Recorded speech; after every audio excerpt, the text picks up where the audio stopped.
Alice in Wonderland, Lewis Carroll. Chapter 1. Down the Rabbit Hole. Alice was beginning to get very tired of sitting by her sister on the bank, and of having nothing to do. Once or twice she had peeped into the book her sister was reading, but it had no pictures or conversations in it. And what is the use of a book, thought Alice, without pictures or conversation? So she was considering in her own mind, as well as she could, for the hot day made her feet very sleepy and stupid, whether the pleasure of making a daisy chain would be worth the trouble of getting up and picking the daisies, when suddenly a white rabbit with pink eyes ran close by her. There was nothing so very remarkable in that, nor did Alice think it so very much out of the way to hear the rabbit say to itself, oh dear, I shall be too late. When she thought it over afterwards, it occurred to her that she ought to have wondered at this, but at the time it all seemed quite natural. But when the rabbit actually took a watch out of its waistcoat pocket and looked at it and then hurried on, Alice started to her feet, for it flashed across her mind that she had never before seen a rabbit with either a waistcoat pocket or a watch to take out of it, and burning with curiosity, she ran across the field after it, and was just in time to see it pop down a large rabbit hole under the hedge. In another moment down went Alice after it, never once considering how in the world she was to get out again. The rabbit hole went straight on like a tunnel for some way, and then dipped suddenly down, so suddenly that Alice had not a moment to think about stopping herself before she found herself falling down what seemed to be a very deep well. Either the well was very deep or she fell very slowly, for she had plenty of time as she went down to look about her and to wonder what was going to happen next.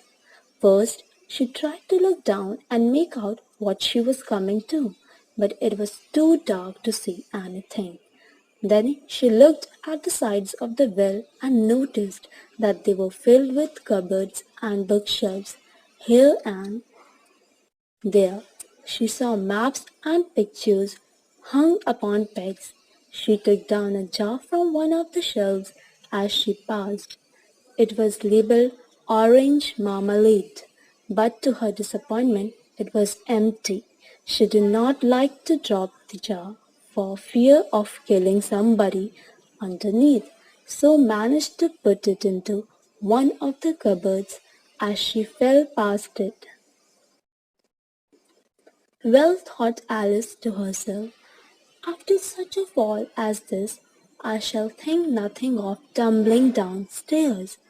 How brave they will all think me at home. Why, I wouldn't say anything about it, even if I fell off the top of the house, which was very likely true. Down, down, down. Would the fall never come to an end? I wonder how many miles I have fallen by this time, she said aloud. I must be getting somewhere near the center of the earth. Let me see, that would be 4,000 miles down, I think. For you see, Alice had learned several things of this sort in her lessons in the schoolroom, and though this was not a very good opportunity for showing off her knowledge, as there was no one to listen to her. Still, it was good practice to say it over. Yes, that's about the right distance. But then I wonder what latitude or longitude I have got to.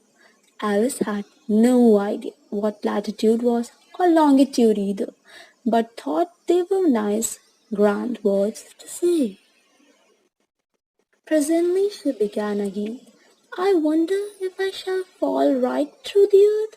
How funny it will seem to come out among the people that walk with their heads downwards.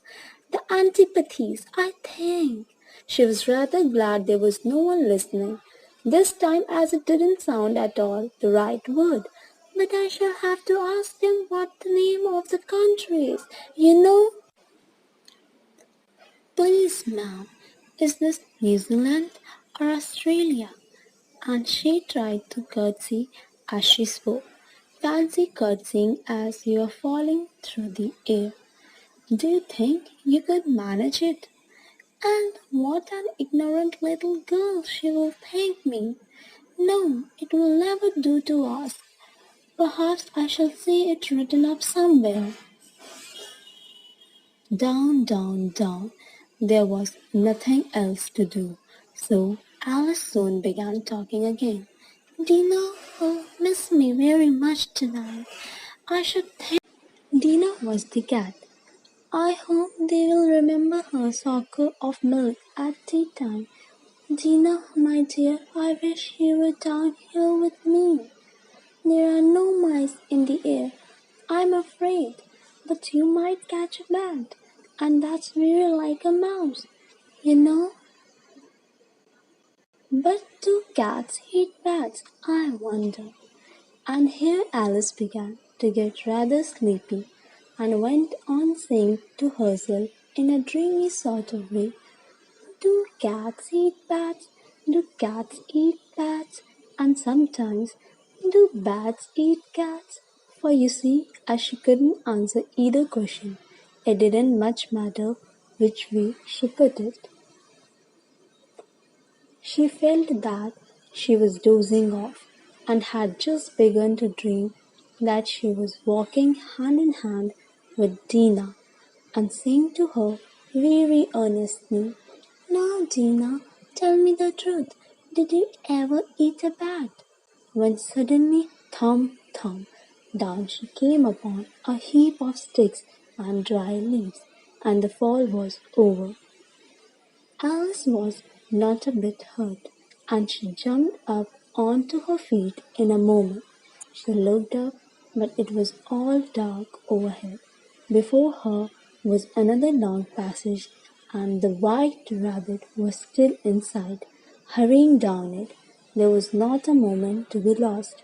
Away went Alice like the wind, and was just in time to hear it say, as it turned a corner, oh, my ears and whiskers, how late it's getting. She was close behind it when she turned the corner, but the rabbit was no longer to be seen. She found herself in a long, low hall, which was lit up by a row of lamps hanging from the roof. There were doors all round the hall, but they were all locked, and when Alice had been all the way down one side and up the other, trying every door, she walked sadly down the middle, wondering how she was ever to get out again. Suddenly she came upon a little three-legged table, all made of solid glass. There was nothing on it but a tiny golden key, and Alice's first idea was that this might belong to one of the doors of the hall. But alas, either the locks were too large or the key was too small. But at any rate, it wouldn't open any of them. However, on the second time round, she came upon a low curtain she had not noticed before, and behind it was a little door about 15 inches high. She tried the little golden key in the lock, and to her great delight it fitted. Alice opened the door and found that it led into a small passage not much larger than a rat's hole. She knelt down and looked along the passage.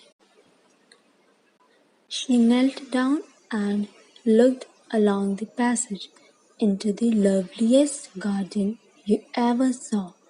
How she longed to get out of that dark hall and wonder about among those beds of bright flowers and those cool fountains. But she couldn't even get her head through the doorway. Even if my head would go through, thought poor Alice, it would be of very little use without my shoulders. Oh, how I wish I could shut up like a telescope. I think I could, if I only knew how to begin. For, you see, so many out of the way things had happened lately that Alice had begun to think that very few things indeed were really impossible. There seemed to be no use in waiting by the little door, so she went back to the table, half hoping she might find another key on it, or at any rate a book of rules for shutting people up like telescopes. This time she found a little bottle on it, which certainly wasn't here before, said Alice. And tied round the neck of the bottle was a paper label with the words "Drink Me" beautifully printed on it in large letters. It was all very well to say, "Drink me," but the wise little Alice was not going to do that in a hurry. "No, I will look first," she said, "and see whether it's marked poison or not," for she had read several nice little stories about children who had got burnt and eaten up by wild beasts and other unpleasant things, all because they would not remember the simple rules their friends had taught them, such as that a red hot poker will burn you if you hold it too long, and that if you cut your finger very deeply with a knife, it usually bleeds. And she had never forgotten that if you drink much from a bottle marked poison, it is almost certain to disagree with you sooner or later. However, this bottle was not marked poison, so Alice ventured to taste it, and finding it very nice, it had in fact a sort of mixed flavour of cherry tart, custard, pineapple, roast turkey, coffee, and hot buttered toast. She very soon finished it off. "What a curious feeling," said Alice. "I must be shutting up like a telescope." And so it was indeed. She was now only 10 inches high, and her face brightened up at the thought that she was now the right size for going through that little door into that lovely garden. First, however, she waited for a few minutes to see if she was going to shrink any further. She felt a little nervous about this, for it might end, you know, said Alice to herself, in my going out altogether like a candle. I wonder what I should be like then. And she tried to fancy what the flame of a candle looks like after the candle is blown out, for she could not remember ever having seen such a thing. After a while, finding that nothing more happened, she decided on going into the garden at once. But, alas, for poor Alice, when she got to the door, she found she had forgotten the little golden key. And when she went back to the table for it, she found she could not possibly reach it. She could see it quite plainly through the glass, and she tried her best to climb up one of the legs of the table, but it was too slippery. And when she had tired herself out with trying, the poor little thing sat down and cried, "Come, There's no use in crying like that, said Alice to herself, rather sharply. I advise you to leave off this minute. She generally gave herself very good advice, though she very seldom followed it, and sometimes she scolded herself so severely as to bring tears into her eyes, and once she remembered trying to box her own ears for having cheated herself in a game of croquet she was playing against herself. For this curious child was very fond of pretending to be two people. But it's no use now, thought poor Alice, to pretend to be two people. Why, there's hardly enough of me left to make one respectable person. Soon her eye fell on a little glass box that was lying under the table. She opened it and found in it a very small cake on which the words "Eat me" were beautifully marked in crayons. "Well, I will eat it," said Alice, "and if it makes me grow larger, I can reach the key, and if it makes me grow smaller, I can creep under the door. So either way, I will get into the garden, and I don't care which happens." She ate a little bit and said anxiously to herself, "Which way? Which way?" holding her hand on the top of her head to feel which way it was growing, and she was quite surprised to find that she remained the same size. To be sure, this is what generally happens when one eats cake. But Alice had got so much into the way of expecting nothing but out of the way things to happen that it seemed quite dull and stupid for life to go on in the common way.